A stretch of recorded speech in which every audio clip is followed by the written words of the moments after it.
Sebagai pecinta manga Chainsaw Man, kita jelas nggak asing dengan sang mangaka Fujimoto Tatsuki. Dari komentar mingguannya yang aneh-aneh sampai akun Twitternya yang roleplay jadi anak kelas 3 SD, keabsurdan sosok yang satu ini seakan udah jadi ciri khasnya. Kita pun bisa melihat segala ide-ide aneh dan gilanya di karya-karyanya. Fujimoto sendiri memulai karya serial debutnya di tahun 2016 dengan manga berjudul Fire Punch. Manga dengan alur cerita yang absurd, out of the box, dan segala aspek membagongkan lain. Nah, menariknya di sini adalah tiga asisten Fujimoto yang bekerja waktu Fire Punch terbit, sekarang udah punya mangganya masing-masing. Mereka adalah Endo Tatsuya dengan mangganya Spy Family, Yuji Kaku dengan mangganya Jigoku Raku, dan yang terakhir adalah mangaka yang baru memulai debut serialnya. Dialah Yokinobu Tatsu dengan mangganya yang berjudul Dan Dan Dan. Pengaruh Fujimoto ke karya-karya asistennya pun bisa dibilang lumayan gede, terutama buat Jigoku Raku sama Dan Dan Dan ini. Dengan pengambilan tema horor yang dibalut dengan alur cerita yang liar dan world building yang mencekam, manga ini jadi tipe manga yang gampang banget buat bikin para pembacanya tertarik, bahkan sampai ketagihan buat baca chapter demi chapter. Nah, sama seperti Fire Punch, Spy Family, dan Jigoku Raku, dan Dandan juga terbit di Jump Plus, majalah online jam yang lebih membebaskan mangakanya buat mengeksplor tema yang mereka mau.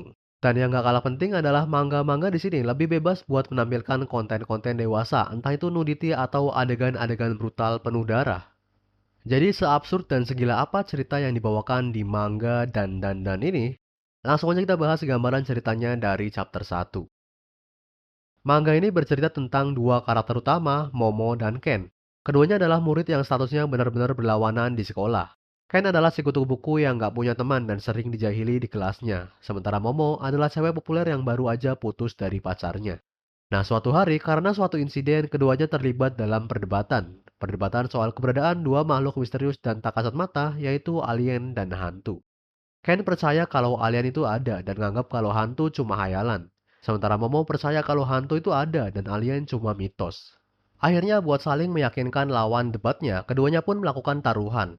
Ken disuruh datang ke terowongan angker buat membuktikan keberadaan hantu. Sementara Momo disuruh mendatangi gedung yang disebut sering didatangi alien.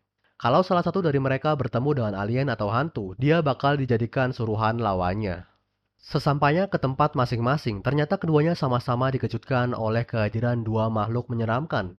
Ken bertemu dengan sosok hantu nenek-nenek yang disebut dengan nenek turbo. Nah, seperti namanya, nenek ini larinya lebih kenceng dari Usain Bolt. Dan yang paling bikin absurd adalah nenek ini ternyata sangean dan mengejar Ken buat menyepong batangnya.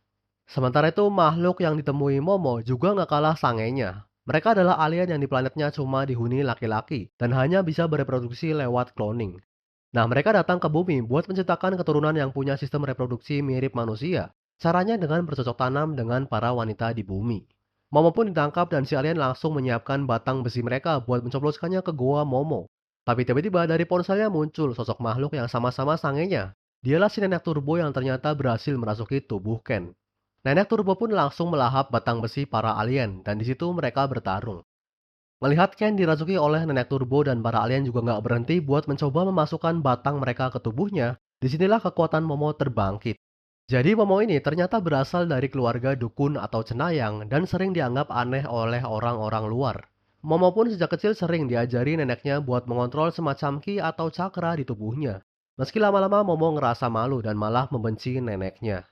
Di sinilah Momo kembali mengingat ajaran neneknya dan akhirnya dia berhasil membangkitkan kekuatan psikis yang ada di dalam tubuhnya. Momo pun langsung menghajar para alien sampai akhirnya Momo dan Ken berhasil kabur dari para alien. Nah, kekuatan Momo ini juga ternyata berhasil meredakan kutukan si nenek turbo, meski cuma sementara. Jadi Momo harus terus mengaktifkan kekuatannya di dekat Ken sampai kutukan nenek turbo beneran hilang. Artinya Momo dan Ken harus terus bersama-sama. Itulah akhir rangkuman dari chapter 1.